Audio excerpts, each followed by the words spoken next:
देवभूमि में लैंड जिहाद के खिलाफ धामी सरकार ने महामुहिम शुरू कर दी है, जिसके तहत अब उत्तराखंड में अवैध रूप से बनी मस्जिदों और मज़ारों पर बुलडोजर चलाया जा रहा है। अवैध मस्जिद के खिलाफ ऐसा ही एक्शन धर्मनगरी हरिद्वार के लक्सर में देखने को मिला, जहां रिहायशी इलाके में अवैध रूप से बनाई जा रही एक मस्जिद को प्रशासन ने ध्वस्त कर दिया। प्रशासनिक अमला पुलिस बल के साथ मौके पर पहुंचा और कड़ी सुरक्षा के बीच अवैध मस्जिद को ढहाने की कार्रवाई की गई। दरअसल लक्सर में अवैध रूप से एक मस्जिद का निर्माण किया जा रहा था, जिसकी शिकायत मिलने के बाद प्रशासन ने मस्जिद का निर्माण रोकने की चेतावनी दी। लेकिन प्रशासन की इस वार्निंग के बाद भी अवैध रूप से न सिर्फ मस्जिद बनाई जा रही थी, बल्कि यहां बच्चों को भी पढ़ाया जा रहा था। जिसके बाद तहसीलदार और नगर पालिका की टीम पुलिस के साथ मौके पर पहुंची और मस्जिद के अस्थायी स्ट्रक्चर को हटा दिया गया।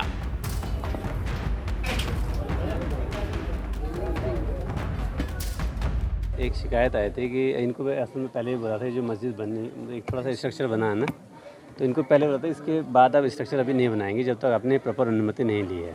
तो कुछ दिन पहले शायद यहाँ पे दीवार बनाती तो हमने हटवा दी थी। अभी हमको शिकायत मिली कि इन्होंने जो आगे इसको बढ़ा दिया है, इसमें कुछ टीन शेड वगैरह कर दिया, तो आपके सामने ही उसको टीन शेड को हटा दिया है। इनका कहना है कि अनुमति है, लेकिन ऐसी कोई अनुमति है नहीं, क्योंकि एनओसी जो है वो नगर पालिका देता है। नगर पालिका कोई एनओसी नहीं है, यहाँ पे नगर पालिका के लोग भी हैं, कोई एनओसी है नहीं। इस अवैध मस्जिद को लेकर पहले ही प्रशासन को शिकायत मिल चुकी थी। मस्जिद में चल रहे अवैध निर्माण के खिलाफ हिंदू जागरण मंच ने न सिर्फ विरोध जताया था, बल्कि उप जिला मजिस्ट्रेट से शिकायत कर कार्रवाई की मांग भी की थी। जब प्रशासन ने जांच की तो मस्जिद के निर्माण को पूरी तरह अवैध पाया गया।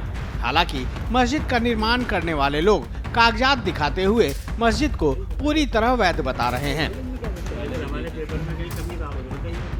सब इनको हम दिखा रहे हैं, लेकिन हमारा कोई पत्र देखने के लिए भी तैयार नहीं है।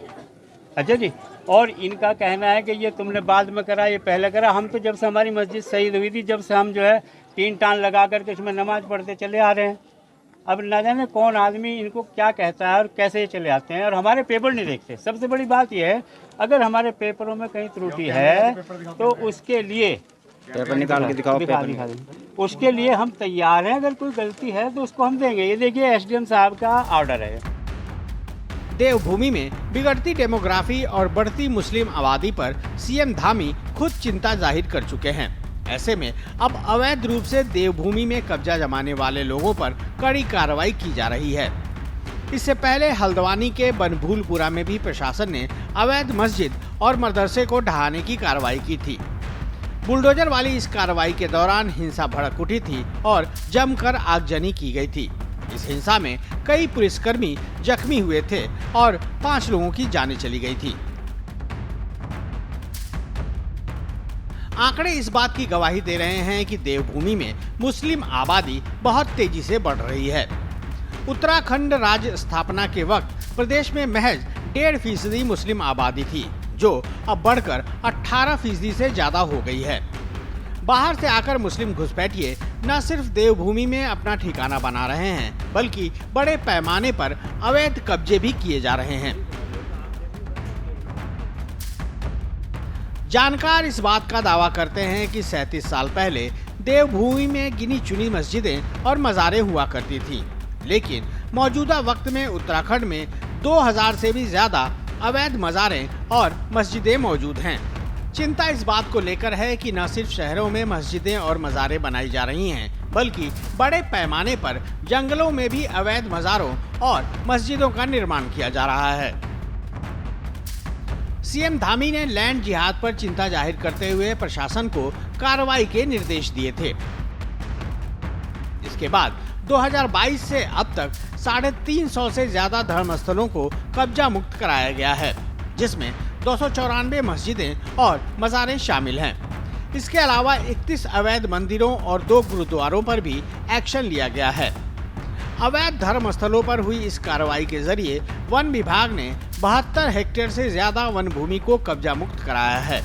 वहीं राजधानी देहरादून में भी 20 से ज्यादा अवैध मज़ारों को प्रशासन द्वारा धराशायी किया गया है। चलिए अब आपको देवभूमि में पहले मुस्लिम परिवार से बसने से लेकर 18% मुस्लिम आबादी होने तक की पूरी कहानी बताते हैं। इतिहासकारों और जानकारों के मुताबिक बहुत पहले अल्मोड़ा में कत्यूर राजा का शासन हुआ करता था। तब उन्होंने अपने कुछ कामों को कराने के लिए रामपुर से कुछ मुस्लिमों को बुलाया था। इन मुस्लिम परिवारों को रहने के लिए राजा ने जगह दी थी, जिसके बाद देवभूमि में धीरे धीरे मुस्लिमों की आबादी बढ़ती चली गई और मुस्लिमों ने अपनी आबादी के कई इलाके भी बसा दिए। हालांकि उत्तराखंड में मस्जिदों का निर्माण साल 1985 के बाद से होने लगा और आज आलम यह है कि उत्तराखंड में अवैध मस्जिदों और मदरसों की फहरिस्त लंबी है। देवभूमि में मस्जिदें और मज़ारें बढ़ने के बाद मुस्लिम कट्टरपंथ भी बढ़ रहा है, जिसका एक घातक परिणाम बनभूलपुरा हिंसा के रूप में भी सरकार के सामने आया था। सीएम धामी साफ कर चुके हैं कि देवभूमि में लैंड जिहाद को किसी भी तरह बर्दाश्त नहीं किया जाएगा। मतलब वन भूमि या किसी भी सरकारी जमीन पर कोई भी अवैध निर्माण होगा तो प्रशासन का बुलडोजर चलना तय है। सरकारी आंकड़े बताते हैं कि उत्तराखंड में अवैध धर्मस्थलों में सबसे ज्यादा मस्जिदों और मज़ारों का निर्माण किया जा रहा है। इन मस्जिदों और मज़ारों के आसपास मुस्लिम आबादी तेजी से बढ़ती जा रही है। ये भी देवभूमि में डेमोग्राफी के गड़बड़ाने का एक बड़ा कारण माना जा रहा है। रोहिंग्याओं की घुसपैठ को लेकर भी सीएम धामी सख्त हैं और अब घुसपैठियों को देवभूमि से बाहर का रास्ता दिखाने की पूरी तैयारी कर ली गई है। उत्तराखंड देवों की भूमि है और सनातन संस्कृति यहाँ की पहचान है। सीएम धामी का संकल्प है कि किसी भी हालत में देवभूमि की इस पहचान को मिटने नहीं दिया जाएगा। 9 नवंबर को उत्तराखंड का 25वां स्थापना दिवस है। उससे पहले धामी सरकार ने सशक्त भू कानून लाने की पूरी तैयारी कर ली है। अगर ये कानून लागू हो जाता है तो इससे न सिर्फ घुसपैठियों को रोकने में मदद मिलेगी, बल्कि देवभूमि में अवैध निर्माण पर भी लगाम लगेगी। ब्यूरो रिपोर्ट, श्रेष्ठ उत्तराखंड। श्रेष्ठ उत्तराखंड पर खबरों से जुड़े रहने के लिए चैनल को सब्सक्राइब और लाइक करें, बेल आइकन दबाएं और देखते रहें श्रेष्ठ उत्तराखंड।